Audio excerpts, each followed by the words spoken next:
Salut, salut, bonjour. Que la grâce du Seigneur soit avec vous. Salutations personnelles à tous mes abonnés de ma chaîne YouTube. Et je m'excuse si vous avez remarqué que ces moments-ci, vous recevez très en retard. Vous recevez, comment dirais-je, la lecture de la Bible en un an. Donc là, aujourd'hui, c'est le dimanche 10 juin. Et nous sommes en train de faire la lecture du dimanche 10 juin, 162e jour de la lecture de la Bible en un an. Alors, nous allons repartir dans Romains. Je vais regarder le programme. Le 10 juin, Romains chapitre 7, verset 1 à 13. Romains chapitre 7, verset 1 à 13. Alors, je ne vais pas attendre à ce que les gens se mettent en place. Comme je suis en direct sur Facebook, vous allez me prendre en cours parce que c'est des vidéos à télécharger. Je vais aller très vite. Romains chapitre 7, verset 1 à 13. C'est juste après l'acte des apôtres. Voilà. Romains chapitre 7, verset 1 à 13. Alors donc, c'est la suite de la sanctification, ok? C'est la suite de la sanctification. C'est ça, non? Ou bien je me trompe? Attention. Attends, c'est Romains combien? Je vais voir. Oui, mais c'est ça, c'est Romains chapitre 7. Oui, c'est ça.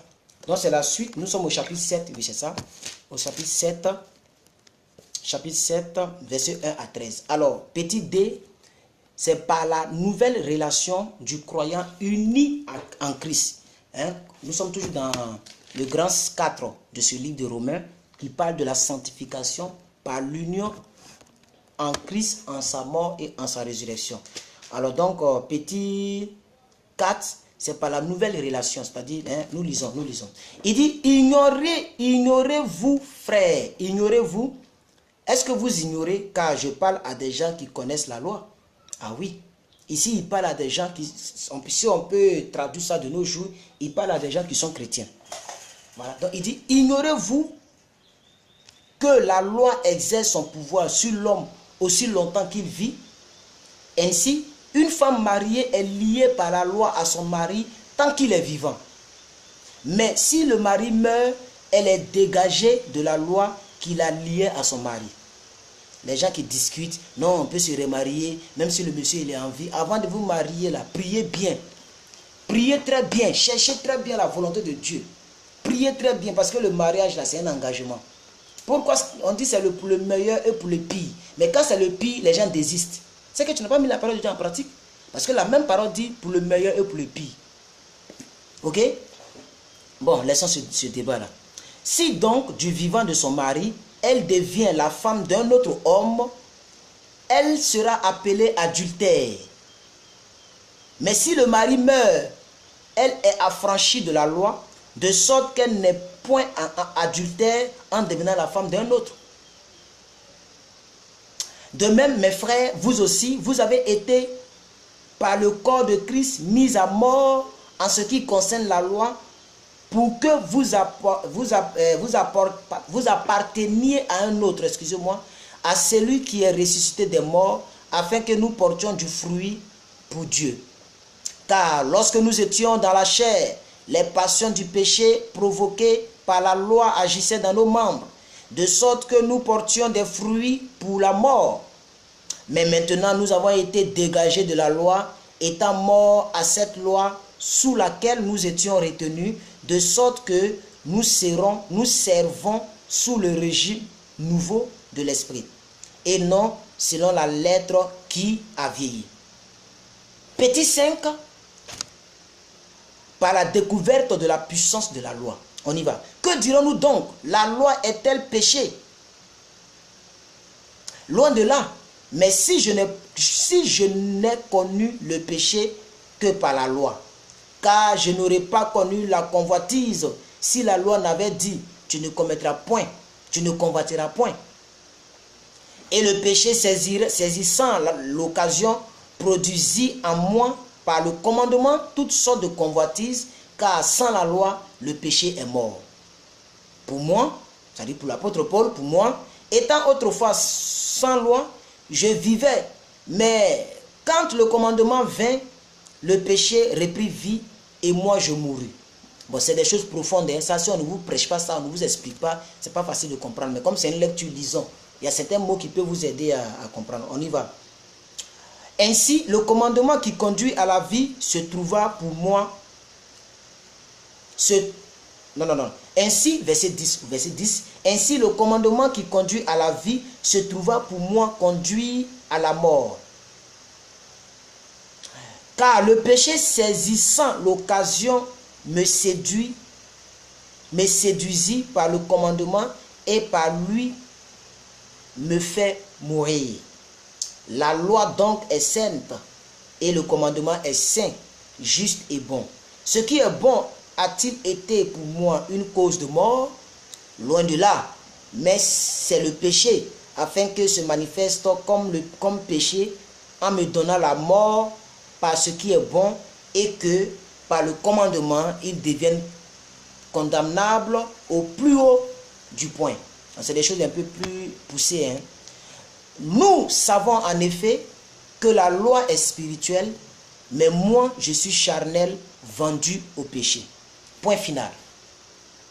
Alors, selon le programme, nous allons dans quoi? Je fouille les commentaires. 14-15, Proverbe 16, 14-15. Proverbe 16, 14-15, juste après Somme. Proverbe 16, 14-15. Proverbe 16, 14-15. Proverbe 13, non. 19, non. 17, non. 16. 14-15, on y va. Pour la sagesse du jour. La fureur du roi est un messager de mort. Et un homme sage doit l'apaiser.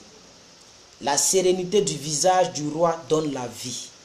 Et sa faveur est comme une pluie du printemps. La fureur du roi est un messager de mort, et un homme sage doit l'apaiser. La sérénité du visage du roi donne la vie, et sa fureur est comme une pluie de printemps. Voilà. Nous lisons Psaume 128. Psaume 128. Psaume 128. Psaume 128. Psaume 128. On y va. Ça fait 6 versets. Alors David est revenu à la charge. Hein. Dieu bénit le foyer qui le craint.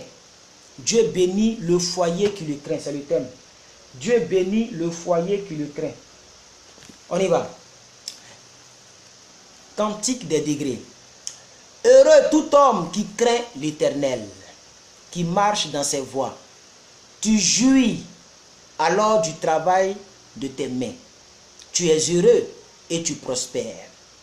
Ta femme est comme une vigne une vigne féconde à l'intérieur de ta maison. Tes fils sont comme des plantes d'olivier autour de ta table. C'est ainsi qu'est béni l'homme qui craint l'Éternel. Et tu verras le bonheur. L'Éternel te bénira de Sion et tu verras le bonheur de Jérusalem.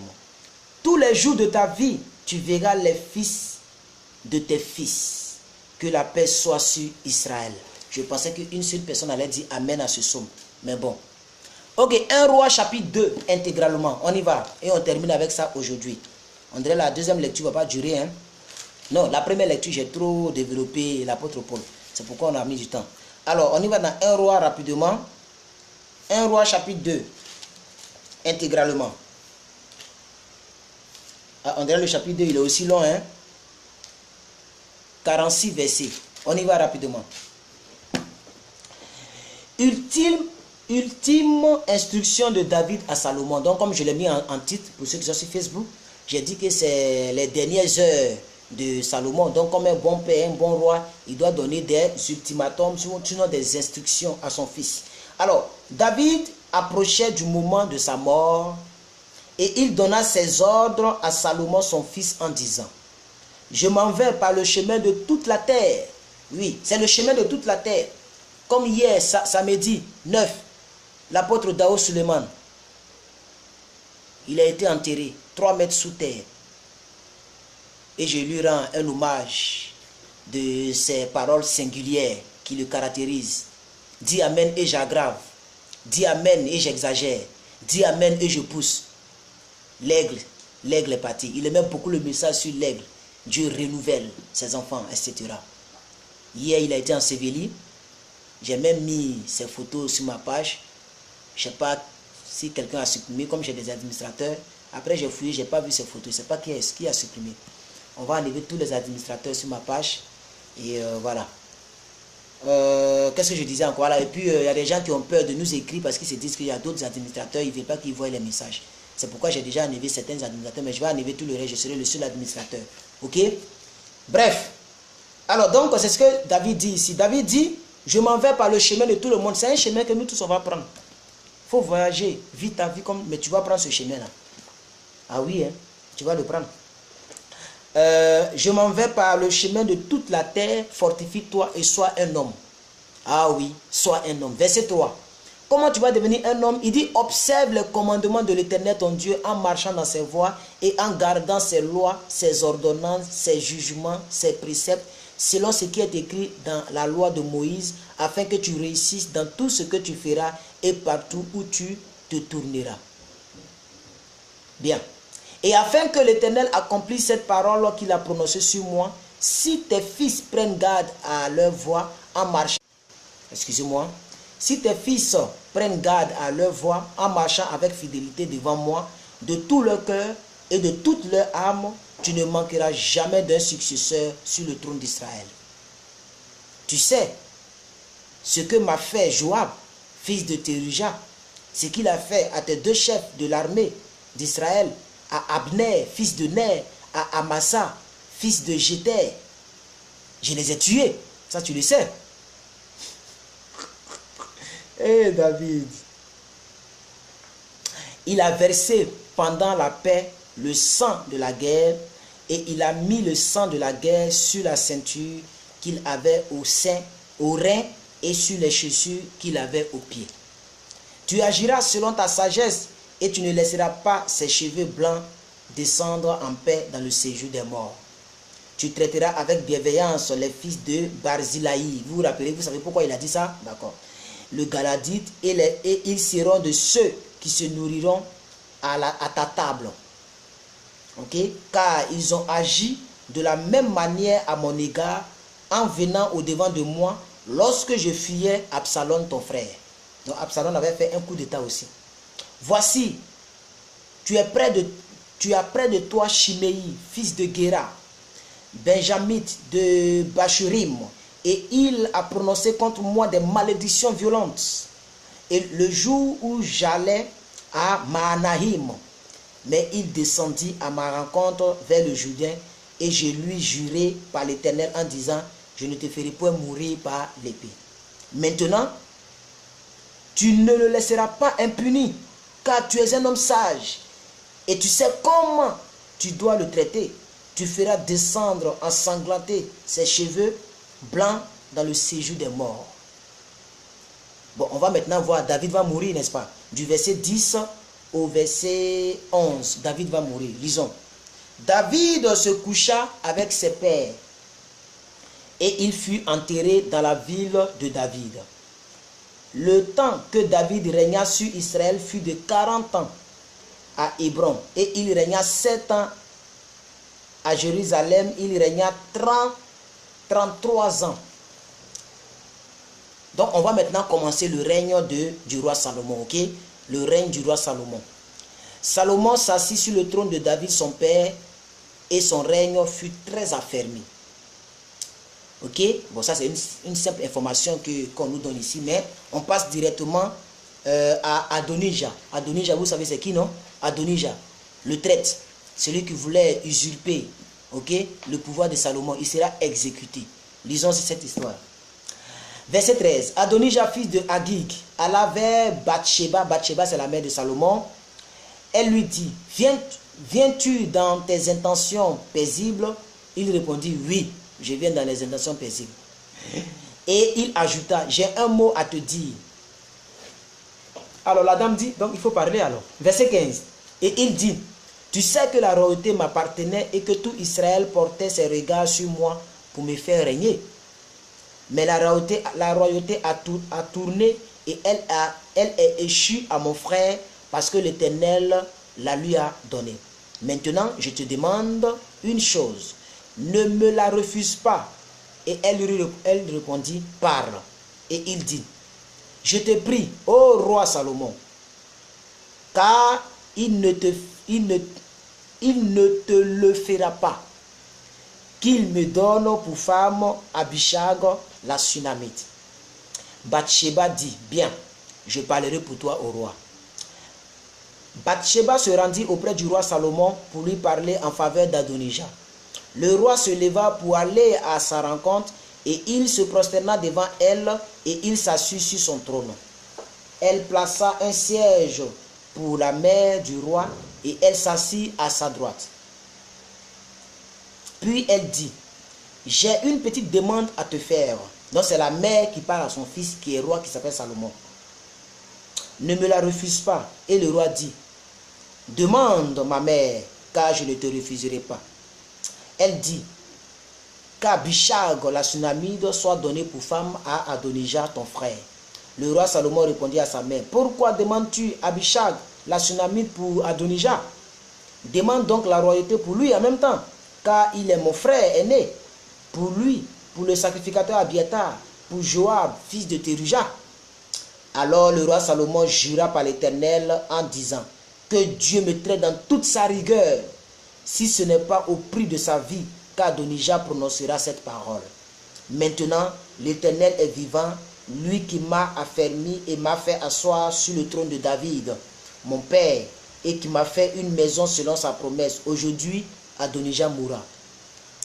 Et le roi Salomon envoya Benajah, fils de Joajada, qui le frappa, et Adonijah mourut.